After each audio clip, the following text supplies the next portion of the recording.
لکھتے ہیں کہ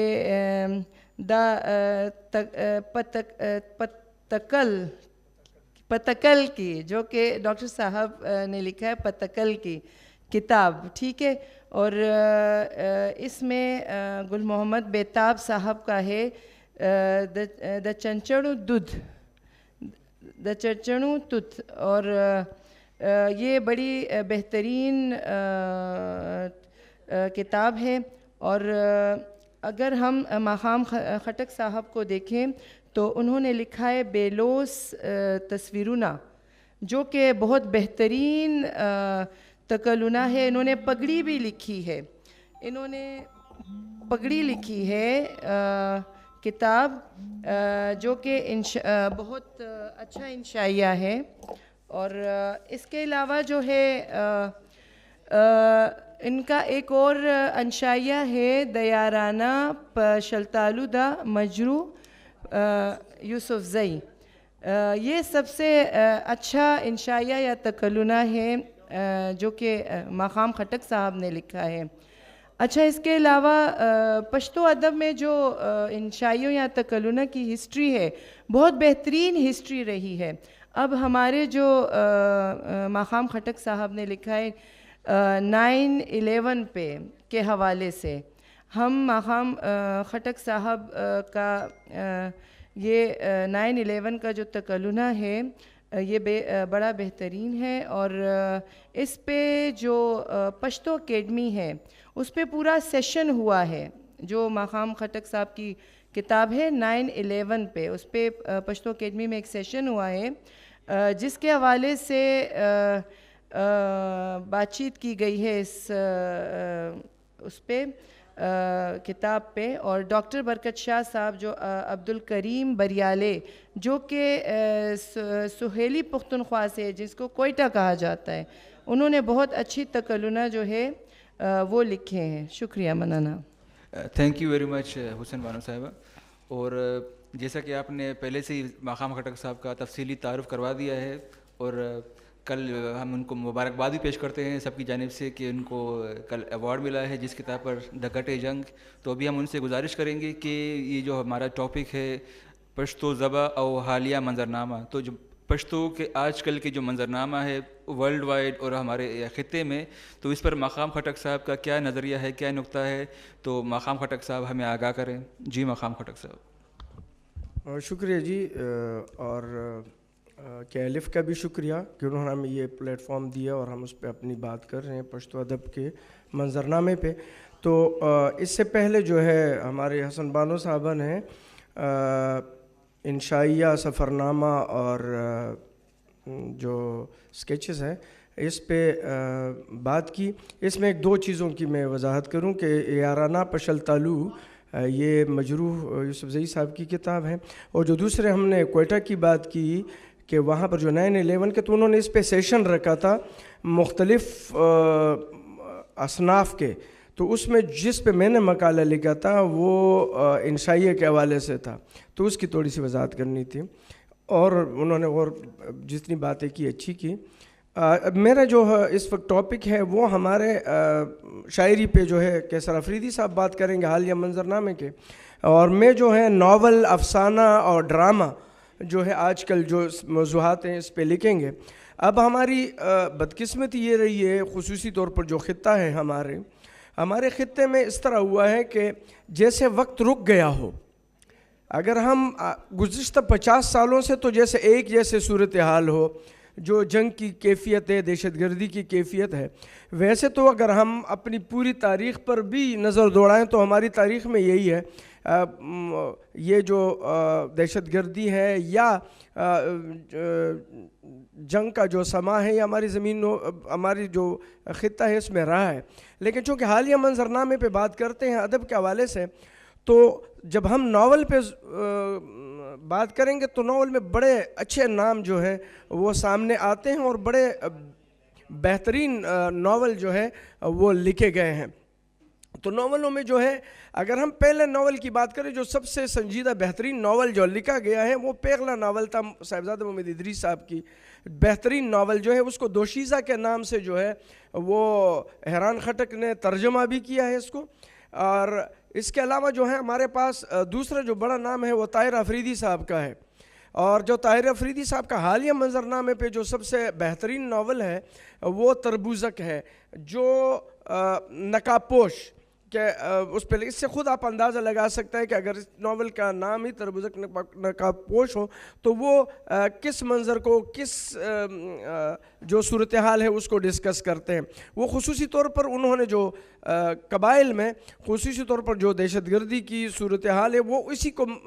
موضوع بحث بنایا ہے اس نظم میں. اور بہت ایک ناولٹ ہے اور اس میں بہت اچھے طریقے سے جو ہے اس کو بیان کیا ہے اور اس پہ جو پیش لفظ ہیں وہ سلیم راز صاحب نے لکھے ہیں. اس کے علاوہ جو ہے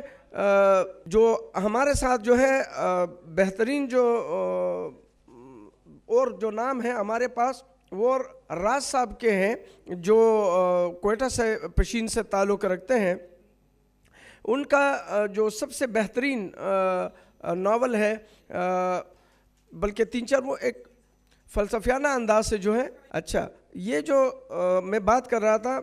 تو اس میں جو ہے ان کے ایک تو یہ کہ وہ اس میں فلسفہ اتنا زیادہ ہے ایک چونکہ بیسیکلی وہ ٹیچر بھی فلسفے کے تھے پروفیسر فلسفے کے تھے تو انہوں نے جو ہے آشو المر اور باران یہ جو ہے ان کے بہترین ناول میں سے ہیں. اور اس کے علاوہ جو ہے بہترین ناول میں سے وہ کابل رنگ اور مینی جاڑی یہ بہترین ناولوں میں سے ان کا ایک ناول ہے. اور ساتھ ساتھ جو ہے اگر ہم دوسری بات اس کے بعد بات کریں گے ناولوں پہ وہ ڈاکٹر تابان کا ہے زورولی سرایوشو. زورولی سرایوشو اگر ہم اردو میں اس کا کریں گے تو جب ستائے ہوئے آپس میں مل بیٹھے یعنی جو پورا گزشتہ جو منظرنامہ جنگ و جدل کا رہا ہے اور اس میں وہ لوگ جب پھر آپس میں مل بیٹھتے ہیں اور وہ جن پہ جو کچھ گزری ہے وہ آپس میں وہ بیان کرتے ہیں. بیسیکلی وہ کردار جو ہے وہ تو ان لوگوں نے مصنوعی ناول کے لیے کیے لیکن بیسیکلی اس کے پیچھے جو کہانی ہے وہ 100% ریئلٹی پر مبنی ہے. اور اس میں بہت سارے کردار اگر ہم اس پہ جب پڑھتے ہیں تو ہمیں وہ لوگ بھی سامنے آ جاتے ہیں جن پہ یہ ناول لکھا گیا ہے. جس میں سب سے بہترین نام جو ہے وہ پروین ملال کا ہے جس کو اس میں سامنے لایا ہے اس کے کردار کو بھی سامنے لایا ہے. جس طرح وہ کندہار سے آتی ہے دوسری جگہ سے اور جا کے ان کا شوہر ان سے بچھڑ جاتے ہیں بعد میں ان کا انتقال ہو جاتا ہے اور اب تک جو ہے وہ ان کا انتظار یوں سمجھ لیں ان کے انتظار میں ہے. اور انہوں نے پھر ایک افسانہ مجموعہ بھی اس میں لکھا اسپن پانے یعنی کورے کاغذ. اور اس طریقے سے نصیب اللہ سیماب کا جو ہے طالب خدے کا بملاش یہ جو ہے یہ نصیب اللہ کا ہے جو طالبان کے حوالے سے جو ہے وہ ناول ہے. اور اس میں وہ کس طریقے سے بنائے جاتے ہیں کس طریقے سے ان کی ابیاری کی جاتی ہے یہ ناول کا حصہ ہے اس میں. اور اس طریقے سے جو دوسرے ہیں اور کاروان روان شو ڈاکٹر محب وزیر کے کا ہے ناول یہ بھی بہترین ناول ہے. اور یہ پورے جو ہمارے موجودہ سیناریو ہیں اور اس میں خصوصی طور پر جو قوم-پرستی کی جو لہر ہے اس کو ڈسکس کیا گیا ہے اور بڑے اچھے طریقے سے اس میں رومانس بھی ہے اور اس میں کردار نگاری بھی بہت بہترین ہے. ساتھ ساتھ ایک اور بہترین جو ہے ناول ہے محب غم کا. اس کا ناول جو ہے زانمرگ برید پشتو میں اس کے اردو میں ترجمہ ہے خودکشی یا خودکش یہ جو ہے اس کا. تو وہ خودکش اس ناول کو اگر آپ پڑھیں تو جیسے کہ کس طریقے سے آپ آج ہم دیتے ہیں اکثر ہم بولتے ہیں کہ فلاں جگہ پہ جو ہے خودکش کو کس طریقے سے بنایا جاتا ہے پھر ان کو انجیکشن لگاتے ہیں اور ان کو دکھاتے ہیں کہ جنت جو ہے آپ کے حور بھی آپ کو نظر آ جاتے ہیں جنت بھی آپ کو نظر آ جاتی ہیں اور جا کے وہ اپنے آپ کو بلاسٹ کر لیتے ہیں. وہ اس ناول کا پورا بہترین فضا جو ہے وہ اس میں باندھا گیا ہے اس ناول میں بڑے اچھے طریقے سے. اس طریقے سے جو ہے نصیر احمد کے ناول جو ہے وہ ازغن تار یہ بہت بہترین جو ہے ناول ہے اس کا، الس مشر ماوجل ہے. اور اس طریقے سے اس کے جو اور ناول ہے، ایک اور نصیر احمد صاحب کا جو ہے ڈیوڈ جان جو ہے بغداد پیر، اس پہ لکھا ہے بہترین انداز سے وہ ناول ہے. اور پڑھنے کی بات، وہ اردو میں جو ہے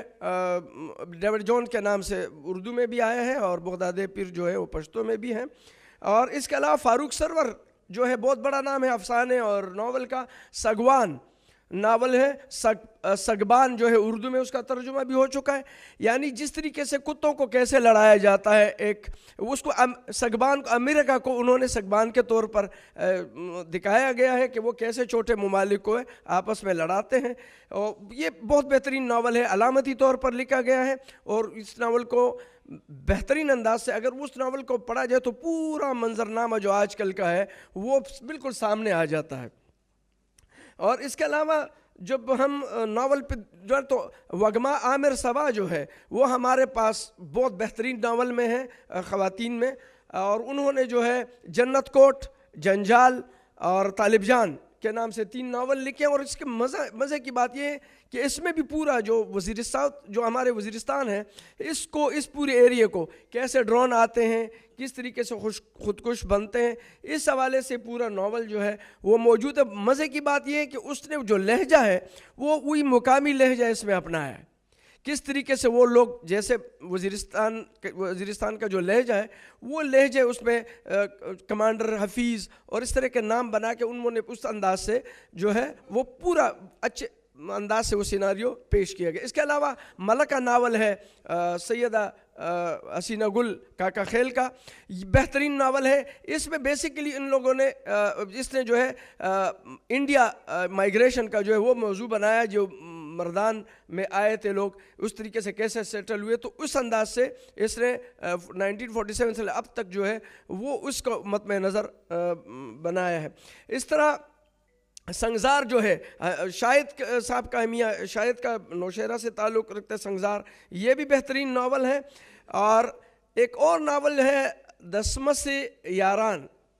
یہ سعد الدین شپون صاحب کا بہترین ناول ہے. یاران غار کے نام سے جو ہے راشد خٹک صاحب نے، ڈان اخبار میں ہوتے ہیں صحافی ہیں، انہوں نے اس کو ترجمہ کیا ہے. یہ بھی بہترین ناول ہے موجودہ صورتحال پہ. اور اس کے علاوہ جب ہم افسانے پہ آتے ہیں تو افسانے میں بھی وہ لوگ ہی شامل ہیں جو زیادہ تر ناول بھی لکھتے ہیں، جس میں طاہر افریدی ہیں، فاروق سرور ہیں اور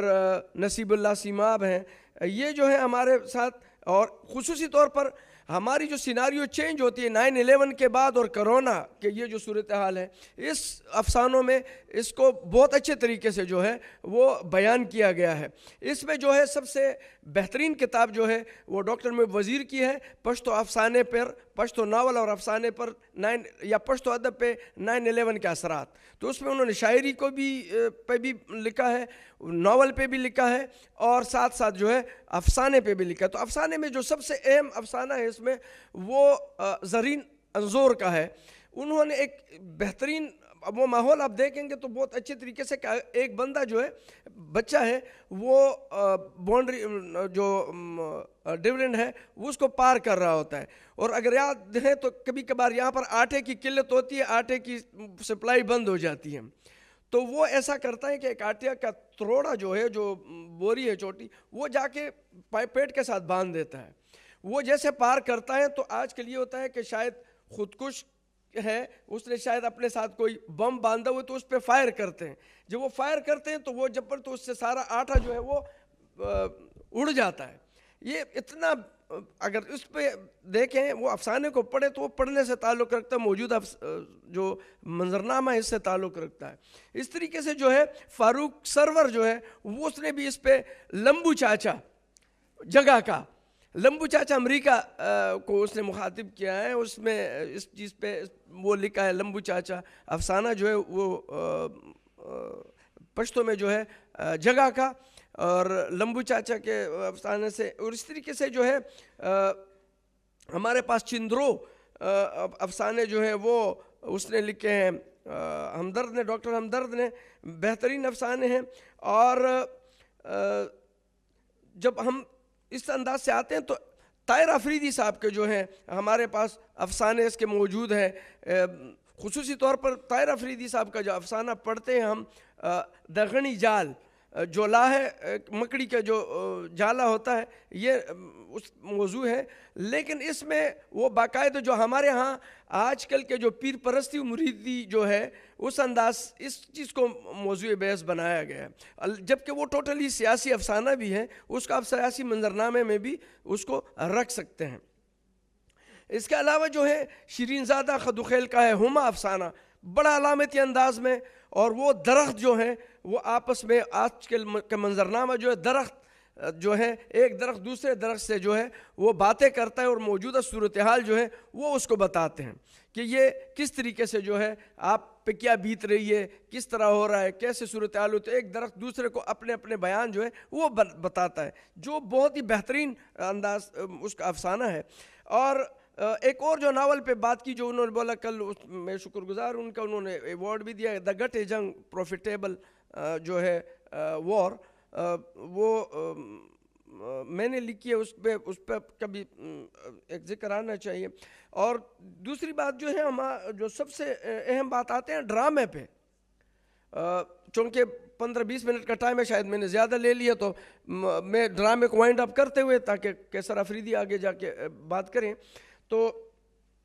اس کے علاوہ جو ڈرامہ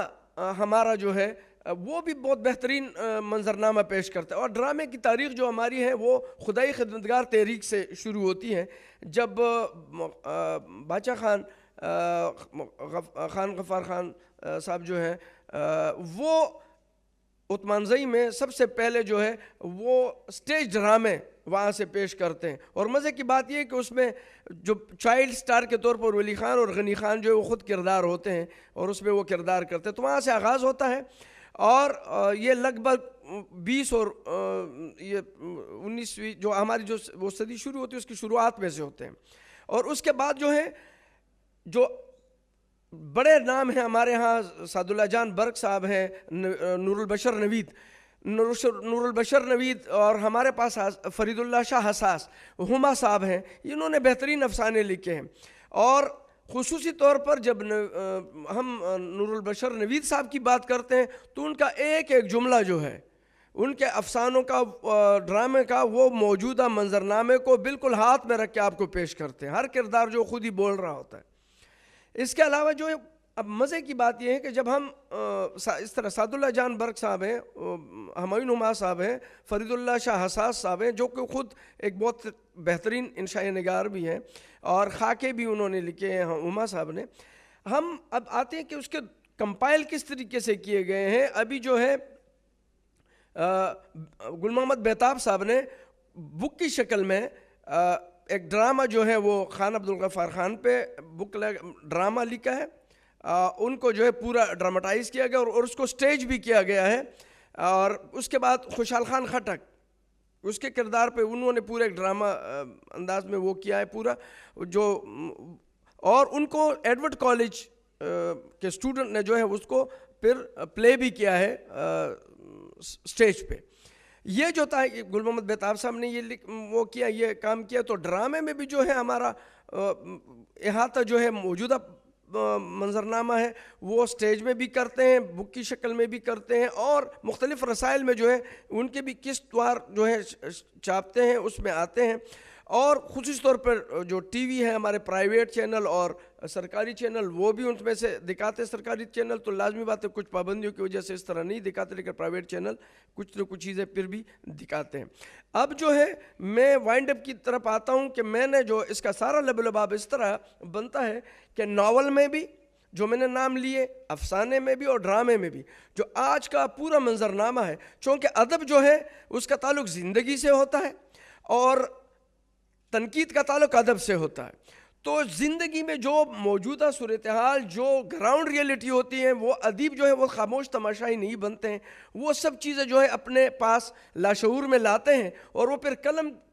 سے شعور کی طرف لے آتے ہیں اور وہ پھر عوام کو بتاتے ہیں کہ ڈرامے میں یہ کیا چیز ہے, ناول میں کیا ہے, اور وہ ریئلٹی جو ہے وہ پیش کرتے ہیں. تو آپ کا بہت بہت شکریہ کہ آپ لوگوں نے مجھے بہت تحمل سے سنا. بہت شکریہ جناب. بہت شکریہ مقام صاحب، آپ نے پورے منظرنامے کو ہمارے سامنے پیش کیا کہ آج کل حالیہ جو دور ہے، جو دنیا بھر میں جو پشتونوں کے بارے میں جو بیانیہ دیکھا جاتا ہے، اس کو کس طرح سے ہمارے جو ادب سے کیسے اس کو ڈیفینڈ کرتے ہیں، کیسے ایک پازیٹیو امیج اس کو پیش کی جاتی ہے. دنیا بھر میں جو تنگ نظر لوگ ہیں وہ تو ابھی بھی یہی سمجھتے ہیں کہ ہم نے جو ہر پشتون نے کوئی جیکٹ پہنی ہوئی ہے اور وہ بارود سے بھری ہوئی ہے، لیکن دراصل آپ نے بتا دیا کہ اس میں آٹا ہے. لیکن میرے خیال سے آج کل جو دور ہے وہ بیچارے بوری سے آٹا بھی ختم ہو چکا ہے. تو ابھی ہم آتے ہیں کیسر افریدی صاحب کے پاس. کیسر افریدی صاحب شاعری کی دنیا میں ایک بہت بڑا نام ہے،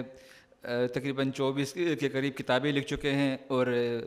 ہماری خوش قسمتی ہے کہ یہ بھی ایوارڈ یافتہ مصنف ہیں. ان کو بھی پچھلے سال ایوارڈ مل چکا ہے، اور جس کتاب پہ ایوارڈ ملا ہے اس کا نام ہے لا خوش وندے یم، یعنی ابھی تک تو میں زندہ ہوں. تو کیسر افریدی صاحب سے ہم گزارش کریں گے کہ پشتو ادب اور حالیہ منظرنامے میں شاعری کا کیا کردار ہے، شاعروں نے اس پہ کتنا کام کیا ہے. تو کیسر افریدی صاحب آپ ہمیں ذرا اس بارے میں بتائیے. شکریہ جناب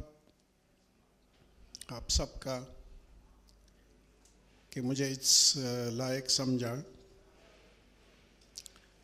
مجھے نہیں پتہ کہ میرے پاس وقت کتنا بچا ہے،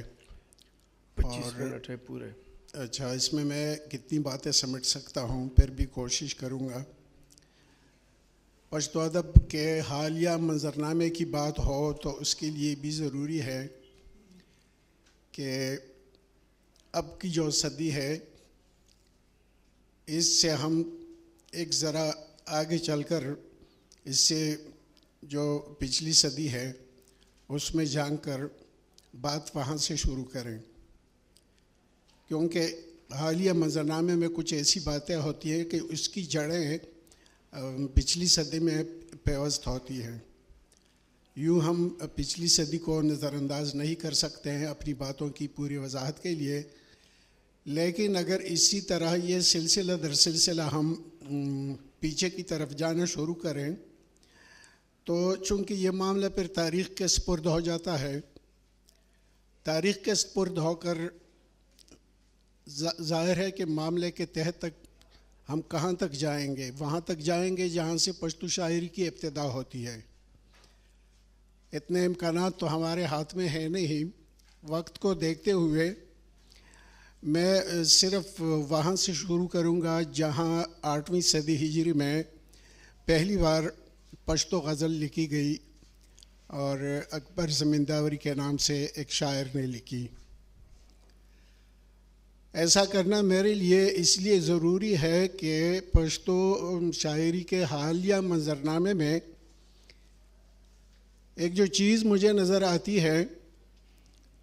وہ ایک ایسی چیز ہے کہ اسے میں پشتو شاعری کے تعلق سے اگر ابدی اور آفاقی نوعیت کی چیز کہہ دوں تو میں سمجھتا ہوں کہ میں غلط نہیں کہوں گا. لیکن ظاہر ہے کہ اگر حالیہ منظرنامے میں وہ چیز ہمارے پاس موجود ہے ہماری شاعری میں، تو جیسا کہ میں نے پہلے کہا اس کے لیے پھر دیکھنا ہوگا کہ پچھلی صدیوں میں یہ کہاں کہاں اور کس طرح موجود رہا ہے. اگر ہم دیکھ لیں کہ کلاسیکل زمانے میں، پھر جدید ادب میں، پھر مابعد جدید ادب میں یہ وقتاً فوقتاً اس پشتو شاعری میں ہمارے سامنے آتا رہا ہے، تو پھر تو صحیح ہے، ہم اس کو آفاقی بھی کہہ سکتے ہیں، ابدی بھی کہہ سکتے ہیں پشتو شاعری کے تعلق سے. اور میں یہی ثابت کرنے کی کوشش کروں گا سب سے پہلے. ویسے تو میں سمجھتا ہوں کہ پشتو شاعری دنیا ادبیات کی طرح موٹے انداز میں 2 حصوں میں بانٹی جا سکتی ہے. سب سے پہلے جسے میں نے اپنے الفاظ میں آفاقیت کہہ دی، کون سے عناصر ہیں جو کلاسیکل زمانوں میں پشتو شاعری میں موجود تھے اور وہی مثلاً آج بھی موجود ہیں، اسے میں آفاقی کہوں گا یا آفاقیت کہوں گا. پھر دوسرا عنصر جسے میں مادی عنصر کہوں گا، جو وقت کے ساتھ، زندگی کے ساتھ، زندگی کی بدلتی صورتوں کے ساتھ وہ بدلتا رہا ہے، اور اس کے نتیجے میں پشتو شاعری میں مختلف نظریات، مختلف میلانات اور مختلف ترجیحات نے آ کر اپنے لیے جگہ بنا لی ہے. تو اسے میں عارضی اور مؤقت عنصر سے تعبیر کروں گا۔ میں نے بات کی تھی 8ویں صدی ہجری میں اکبر زمینداوری کی غزل سے، اور اس کا حوالہ میں نے اس لیے دیا تھا کہ ہمارے سامنے سب سے پہلے اس بات کی وضاحت ہو کہ پشتو شاعری میں وہ کون سا عنصر ہے جو آفاقی نوعیت کی ہے۔ تو اکبر زمینداوری نے جو پہلی غزل لکھی ہے اس میں ایک شعر ہے، د مغلو تیمور حسب اور وسوم، د مغلو تیمور حسب اور وسوم چھ بہیر پدے ماتم زمینداور کڑم۔ مغل تیمور نے ہمیں آگ کی ایک ایسی بھٹی میں جھونک دیا ہے کہ اس سوختنی ماتم کو دیکھ کر میں اپنا آبائی علاقہ زمیندار بھول چکا ہوں۔ اکبر زمینداوری کے اس شعر سے ہم تاریخی طور پر بھی کافی باتیں اخذ کر سکتے ہیں جو اس شعر کے پس منظر میں پڑی ہیں اور تاریخ اسے بآسانی بیان کر سکتی ہے، لیکن دو ضروری باتیں جو میرا مقصد ہے، میری مدعا ہے، میں اسے واضح کرنے کی کوشش کروں گا، اور وہ یہ ہے کہ اس شعر میں بیک وقت ایک طرف اپنی مٹی اپنی دھرتی سے پیار کا ایک جذبہ ہے، پیار کا ایک رویہ ہے جو اس شعر میں نمایاں ہیں، اور دوسرے نمبر پر ایک ظالم حکمران کے خلاف مذمت اور مزاحمت کا رویہ پایا جاتا ہے۔ ان دونوں باتوں کو ملا کر اگر ہم اس کو کوئی نام دیں، میرا خیال یہ نام دینا ضروری نہیں ہے، لیکن ہم سمجھ سکتے ہیں کہ یہ دونوں باتیں ہی اپنی مٹی اور اپنی دھرتی سے محبت سے ماخوذ ہیں۔ تو یہ مٹی سے اور دھرتی سے محبت کا جو عنصر ہے، اس کو آگے جب پشتو شاعری میں ہم دیکھتے ہیں اور خاص طور سے کلاسیکل شاعری میں دیکھتے ہیں، تو اکبر زمینداور کے ساتھ قریب ہی مرزا خان انصاری اور اس کے شاگردوں کی شاعری ہے، اور عجیب بات یہ ہے کہ ان لوگوں نے اس عنصر کو نظر انداز نہیں کیا ہے، اپنایا ہے، سینے سے لگایا ہے، اور ساتھ ساتھ یہ کہ اس کو ایک اجتماعی شکل بھی دی ہے، ایک اجتماعی نظریے کی شکل دی ہے۔ بلکہ یہ کچھ لوگوں کا تو یہ بھی خیال ہے کہ پشتو شاعری میں یا پشتو لٹریچر میں جہاں تک نیشنلزم کا تعلق ہے تو اس کا سب سے پہلا جو بانی کہلانا چاہیے وہ مرزا خان انصاری ہے۔ اس پر تو خیر باتیں ہوں گی، لیکن مرزا خان انصاری اور اس کے شاگردوں کے زمانے سے آگے بڑھ کر جب ہم خوشحال خان خٹک کے زمانے میں پہنچتے ہیں تو ہم سمجھتے ہیں کہ اپنی مٹی سے، اپنی دھرتی سے پیار کے اس عنصر کو خوشحال خان خٹک کی شاعری نے چار چاند لگا دیے ہیں۔ یہ بھی اپنے آپ اپنے طور پر بہت وسیع تر ایک صورتحال ہے جسے بیان کرنا فی الحال ہمارے بس کی بات نہیں ہے، لیکن خوشحال خان خٹک سے بدستور جب ہم آگے کی طرف چلتے ہیں تو حمید مومند، اس کے ہاں بھی ہمیں کچھ ایسے اشارے ملتے ہیں کہ ہم اس کو بھی اسی ذیل میں رکھ کر بات کو آگے بڑھا سکتے ہیں، لیکن اگر ایک ذرا چھلانگ لگا کر ہم خدائی خدمتگار تحریک تک پہنچیں اور وہ زمانے تصور میں لے آئیں کہ جب یہاں تحریک آزادی چل رہی تھی، اور اس تحریک آزادی میں خدائی خدمتگاروں سے وابستہ شخصیات کی کارکردگی کو دیکھیں، اس کی شاعری کو دیکھیں، ان کے خیالات کو دیکھیں، نظمیں دیکھیں، اور جیسے ماقام خٹک صاحب نے کہہ دیا کہ بادشاہ خان کے زمانے میں ڈرامے کی ابتدا ہوئی، سٹیج ڈرامہ، اس ڈراموں میں دیکھا جائے تو وہ عنصر جو پشتو شاعری کے آفاقی عنصر کہلانے چاہیے وہ یہاں بالکل اور بھی واضح ہو جاتا ہے۔ المختصر یہ کہ 20ویں صدی آ کر جہاں جدید اور قدیم یا کلاسک اور جدید آپس میں الگ ہو جاتے ہیں، الگ ہو جانے کے بعد پشتو شاعری میں بہت سارے ملانات، ترجیحات، نظریات، خیالات یہ اپنے لیے جگہ بنا لیتے ہیں، لیکن یہ عنصر ابھی پشتو شاعری سے نکلا نہیں ہے، بے دخل نہیں ہوا ہے، بلکہ میرا دعویٰ یہ ہے کہ آگے چلتے ہوئے جب ہماری شاعری زمانے کے رفتار کے ساتھ اور زمانے کی ترجیحات کے ساتھ جدیدیت میں داخل ہوئی اور اس کے بعد مابعدی جدیدیت میں داخل ہوئی، تو آج بھی یہ عنصر ہماری شاعری میں موجود ہے. اسی لیے میں اسے پشتو شاعری کا افاقی اور ابدی عنصر کہتا ہوں. جو ابتدا میں نے کہہ دیا کہ یہ عنصر کیا ہے اور اس کا کیا نام ہے، تو نام اس کا وہی ہے، اپنی مٹی سے اور اپنی دھرتی سے پیار کا عنصر. اب چونکہ حالیہ منظرنامے کی بات ہونی چاہیے، تو حالیہ منظرنامے میں ایک تو یہ ہو گیا کہ یہ عنصر جو پشتو شاعری کی جان ہے، یہ جب کل تھا تو اب بھی ہے. اس کے ساتھ دیگر عناصر کی جب ہم بات کریں گے تو ہمارے لیے پھر وہی کرنا پڑے گا کہ کچھ صدیاں پیچھے چلے جائیں، اور 20ویں صدی کے اوائل میں جہاں ہم نے پہلے بھی کہہ دیا کہ کلاسک اور جدید کے درمیان ایک خط کھینچا جاتا ہے، تو 20ویں صدی کے اوائل کے جو اشرے ہیں یہ اس لحاظ سے ہمارے لیے بہت نیک شگون اشرے ہیں کہ اس میں ہماری شاعری میں موضوعات کے لحاظ سے بھی اور اصناف کے لحاظ سے بھی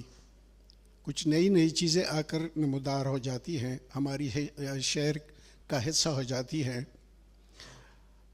اور بہت ہی عجیب تمثیل اس صورت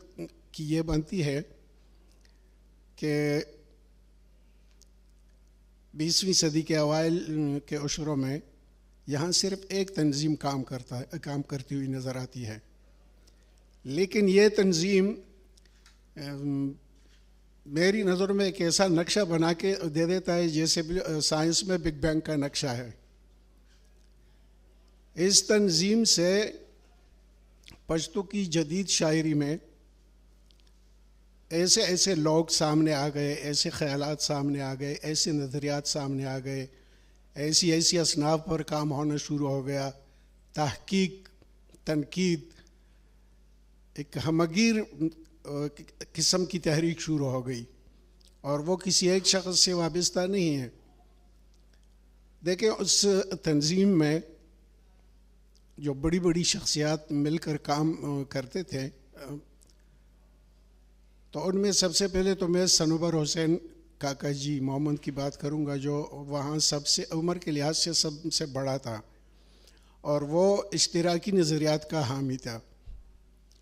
اس کے بعد امیر حمزہ خان شنواری دوسرے نمبر پر ہم رکھیں گے عمر کے لحاظ سے، اور وہ خیالات اور نظریات کے لحاظ سے مذہبی ٹائپ کا شخص تھا. پھر قلندر محمد کا نام لیں گے کہ وہ نظریاتی لحاظ سے پھر ترقی پسند اور نیشنلسٹ مزاج رکھتا تھا. اور اسی زمانے کی خاص بات یہ بھی ہے کہ اسی زمانے میں، بلکہ اس سے تھوڑا سا آگے جا کر جب سے تحریک آزادی کی بات چلی تھی، ہوا چلی تھی، تو وہاں سے اگر ہم دیکھیں گے یہ ایک عجیب قسم کا نقشہ سامنے آتا ہے کہ یہاں جو ترقی پسند ہے اور جو نیشنلسٹ ہے، ہر ایک شاعر، ہر ایک ادیب، ہر ایک شخص، جب آپ اس کا کھوج لگاؤ گے تو آپ حیران ہوگے کہ وہ بیک وقت ترقی پسند بھی ہوتا ہے اور وہ نیشنلسٹ بھی ہوتا ہے. اور یہی وجہ ہے کہ تحریک آزادی کے زمانوں میں انگریزوں کی طرف سے جو لوگ عطاب سے دوچار ہوئے، سزاؤں کا مقابلہ کیا، جیلیں کاٹی، تو اس میں زیادہ تر وہ لوگ ہیں جو بیک وقت ترقی پسند بھی ہیں اور وہ نیشنلسٹ بھی ہیں. اور یہی سلسلہ پھر آگے آ کر 20ویں صدی کے زمانوں تک پہنچ جاتا ہے. تو کہنے کا مقصد یہ تھا کہ السی ادبی جرگہ میں جتنی بھی شخصیات تھی، بہت بڑی شخصیات تھی، لیکن یہ سب ایک دوسرے کے متضاد تھے. لیکن متضاد ہونے کے باوجود ان کا مطمع نظر یہ تھا کہ ہم ادب کے لیے کام کریں گے، زبان کے لیے کام کریں گے، اور انہوں نے صحیح معنوں میں ادب اور زبان کے لیے کام کیا بھی. جو سیاسی اور نظریاتی اختلافات تھے اس کو، اپنے کاز کو پایہ تکمیل تک پہنچانے میں وہ اس کے معنی نہیں آیا. ابھی ہم دیکھ سکتے ہیں کہ بذات خود حمزہ شنواری کی 20 کتب چھپ چکی ہیں. کلندر مومن کی تحقیق اور تنقید اور شاعری اور افسانے، لیکن ان لوگوں نے آگے چل کر اس کے حلقے بن گئے. اب اس حلقوں میں اگر آپ جان کر دیکھیں گے تو آپ کو 20 شاعر ملیں گے، اور ہر ایک شاعر اپنے اپنے طور پر کوئی نظم لکھتا ہے، کوئی غزل لکھتا ہے، کوئی نظم اور غزل دونوں لکھتے ہیں. تو میں نے جو اپنی پہلی باتوں میں اس اولسی ادبی جرگہ کو بگ بینگ سے تعبیر کیا، وہ اس لیے کہ یہی اولسی ادبی جرگہ جب پھیل کے اب اس کا نقشہ ہم لوگ سامنے رکھتے ہیں تو ایسا لگتا ہے کہ اس جرگہ کی بدولت آج کل کے منظرنامے میں پشتو شاعری کی ایک بہت ہی وسیع تر کائنات قائم ہو گیا. اور اس وسیع تر کائنات میں جیسا کہ محترمہ حسن بانو نے بات کی خاکے پر، انشائیے پر، اور مقام خٹک صاحب نے بات کی پھر ناولوں پر، افسانوں پر، تو کہنے کا مقصد یہ ہے کہ ادھر ہم لوگ صرف شاعری کی بات نہیں کریں گے، اگرچہ مجھے موضوع دیا گیا ہے شاعری کا، ان تمام تر اصناف کی بات کریں گے. اور بات تو ہو چکی. شاعری میں ہمیں کہنا یہ ہے کہ ایک طرف اس میں ہم لوگوں نے وہ پشتو شاعری کے کا جو آفاقی عنصر ہے اس کی بات کی. ابھی ہمارے پاس رہتا ہے وہ جو وقت اور حالات کے ساتھ، زندگی کے رفتار کے ساتھ بدلتی صورت ہے اس شاعری کی. تو اس حوالے سے ہم یہ کہیں گے کہ کلاسیک سے الگ، کلاسیکل زمانے میں پشتو شاعری کا مزاج یہ تھا کہ اس کے پاس موضوعات محدود تھے، مثلاً تصوف تھا اور اخلاقیات تھے اور عشق معاشقہ کی باتیں ہوتی تھی تواتر سے. تو کلاسیک کے آخر میں آ کر ہم سمجھ سکتے ہیں کہ ان موضوعات کے بار بار تکرار سے ایک قسم کی بوریت بھی پیدا ہو گئی تھی. اچھا یہی ہوا کہ وہ زمانہ چینج ہو کر نیا زمانہ سامنے آیا، نئے زمانے میں نئی باتیں، نئے نظریات سامنے آئے. ہمارے شعر نے ترقی پسندی کو قبول کیا، صرف شعر نے نہیں، تنقید نے بھی. ہمارے شعر نے رومانٹسزم کو بھی سینے سے لگا لیا، اور اسی تسلسل میں آتے آتے ہمارے شعر نے جدیدیت کو بھی سینے سے لگا لیا. عملاً ہوتا رہا یہ ہوا ہے کہ مثلاً اردو میں جس طرح جدیدیت ترقی پسندی کے رد عمل کے طور پر سامنے آئی تھی، میں کہتا ہوں کہ پشتو میں ایسا نہیں ہے. وہاں صورتحال تھوڑی سی بدلی ہوئی ہے. وہ کچھ یوں ہے کہ ترقی پسندی جدیدیت سے پہلے وہاں فعال بھی تھی اور خاصی چمکتی ہوئی نظر آتی تھی، لیکن اس کی بنیادی بات یہ تھی کہ اس کو غذا جدھر سے مل رہی تھی وہ سوویت یونین تھا. سوویت یونین کے انہدام کے بعد ترقی پسندی وہ ختم تو نہیں ہوئی لیکن ماند ضرور پڑ گئی. ایک طرف وہ ماند پڑ گئی، دوسری طرف اپنے راستوں سے ہوتے ہوئے جدیدیت جو ہے وہ پشتو ادب میں داخل ہو گئی. تو ادھر جو اردو سے مختلف صورتحال میں نے دکھا دیا صرف اس لیے تاکہ ہمارے سامعین کو اس بات کا پتہ ہو. پھر جیسا کہ کہا جاتا ہے کہ مابعد جدیدیت جو ہے وہ جدیدیت کے رد عمل کے طور پر یا اس کے تسلسل کے طور پر سامنے آئی ہے، تو میں سمجھتا ہوں کہ پشتو میں پھر مسئلہ باقی دنیا کے ادبیات سے الگ ہے، مختلف ہے. یہاں عملاً سوویت یونین کے انہدام کے بعد جیسا کہ گلوبل ویلیج کا ایک تصور سامنے آیا، اور گلوبل ویلیج میں اس بات پر زور دی گئی کہ پوری دنیا جو ہے ایک ویلیج ہے. اس کے پیچھے سیاسی مقاصد، سیاسی ایجنڈا یا سیاسی پروپیگنڈا جو بھی تھا، لیکن ہمیں اس میں وہ چیز نظر آتی ہے جو ادھر سیاسی زبانوں پر تو سامنے نہیں آئی لیکن مابعدی جدیدیت میں سامنے آئی، یعنی بگ بیانیہ، بڑے بیانیے جو ہیں وہ مسترد ہو گئے اور کہا جانے لگا کہ اب چھوٹے بیانیوں کا زمانہ ہے۔ چھوٹے بیانیوں سے مطلب چھوٹی قوتیں، چھوٹی قومیں، چھوٹی زبانیں وغیرہ وغیرہ۔ لیکن اس سے تھوڑا سا پہلے ہم لوگوں نے عملاً دیکھا ہے کہ جب سوویت یونین اور کیپٹلزم کے درمیان تصادم جاری تھا، تو اس تصادم میں اگر بگ بیانیے کا نام لے کر ہم ایک ذرا امریکہ کو تصور میں لائیں تو ہم کہہ سکتے ہیں کہ بگ بیانیہ جو ہے وہ پیچھے کڑا رہا اور چھوٹے بیانیے جو ہے اس کے ذریعے سے اس جنگ کو آگے بڑھا دیا۔ تو جدیدیت میں یہ جو کہا جانے لگا کہ بگ بیانیے ختم ہو چکے ہیں، ختم تو نہیں ہوئے تھے، پس منظر میں بگ بیانیے کھڑے تھے، وہ اپنا کام کر رہے تھے، دکھا رہے تھے، لیکن چھوٹیوں کو، جیسے مقام خٹک صاحب نے بعض افسانوں اور ناولوں کا ذکر کیا اور اس نے ایک نکتہ ہمارے سامنے رکھ دیا کہ چھوٹے ممالک جو ہے وہ استعمال میں لائے گئے، خاص کر وہ فاروق سرور کے ناول سکبان کے حوالے سے۔ تو ایسا ہی ہوا، لیکن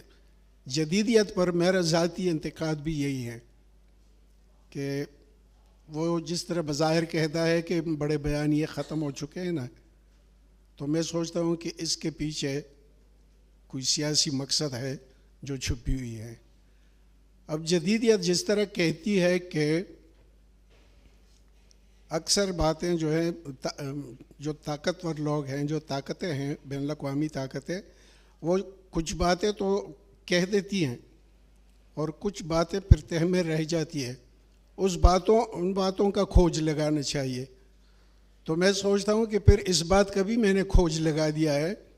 کہ جدیدیت جس طرح کہتی ہے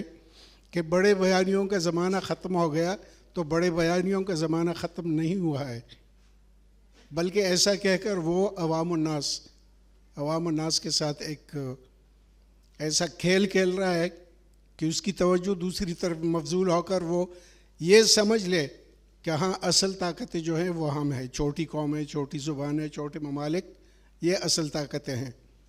اور ابھی جب ہم اصل طاقتیں ہیں تو ہم ہی کو لڑنا چاہیے، جس طرح سوویت یونین کے خلاف کیپٹلزم کی جنگ میں چھوٹے چھوٹے ممالک اور چھوٹی قومیں اور چھوٹی زبانیں لڑائی میں پیش رہی۔ تو پشتو شاعری میں یہ ساری صورتحال جو ہے ہم دیکھ سکتے ہیں اور ہم دیکھتے ہیں، اور اگر مثلاً ہم یہ نہ دیکھتے تو میں سمجھتا ہوں کہ یہ جو اتنی ڈھیر ساری باتیں میں نے آپ لوگوں کے گوش گزار کر دیں، تو یہ باتیں تو ظاہر ہے میں نے اپنے طور پر تو نہیں لکھی ہیں، یہ نہ کوئی افسانہ ہے، نہ کوئی ناول ہے، نہ کوئی ڈرامہ ہے، نہ کوئی انشائیہ ہے، بلکہ تنقید ہے۔ اور تنقید کا عملی منصب یہی ہے، تنقید کا عملی منصب یہی ہے کہ وہ شاعری نہیں ہوتی ہے، اگرچہ وہ شاعری کے بارے میں بات کرتی ہے، لیکن وہ شاعری نہیں ہوتی ہے، بلکہ علمی رویہ رکھتا ہے، حقائق کا کھوج لگاتا ہے، اور حقائق کا کھوج لگاتے ہوئے ہمارے سامنے اس طرح کی باتیں آتی ہے جو میں نے آپ کے سامنے رکھ دی۔ ضروری نہیں ہے کہ آپ مجھ سے متفق ہوں گے، لیکن فی الحال میری نظر میں پشتو شاعری کا یہ منظرنامہ تھا جو بالکل ایک نفیس انداز میں نے آپ کے سامنے پیش نہیں کیا، اس کے لیے معذرت خواہ ہوں۔ پھر بھی آپ سب کا شکریہ۔ میرا وقت ختم ہو رہا ہے، تو انشاءاللہ باقی باتیں پھر کبھی کسی موقع میں۔ شکریہ پھر بھی۔ بہت شکریہ کیسر افریدی صاحب آپ کا، مقام خٹک صاحب آپ کا، ایڈوکیٹ حسین بانو صاحب آپ کا۔ ہمارے تینوں اسپیکرز کی جانب سے میں اپنے بیان پہ شکریہ ادا کرنا چاہوں گا KLF کا کہ انہوں نے ہمیں موقع دیا پشتون برادری کو کہ حالیہ منظرنامے پر ہم پشتو کا ایک پوائنٹ آف ویو رکھ سکیں، اور سامعین جو ہمیں سن رہے ہیں غور سے، اور مجھے لگتا ہے کہ سوال بھی ہوں گے آپ کے ذہن میں، لیکن کیونکہ ہم سب وقت کی قید کے آگے مجبور ہیں، 1 گھنٹے کا ٹائم تھا ہمارے پاس اور اس کو ہم نے بخوبی آزما لیا۔ باقی ہم تو چاہتے ہیں کہ ان کو مزید سنیں، مزید سیکھیں ان سے، لیکن کیونکہ وقت مکمل ہو چکا ہے تو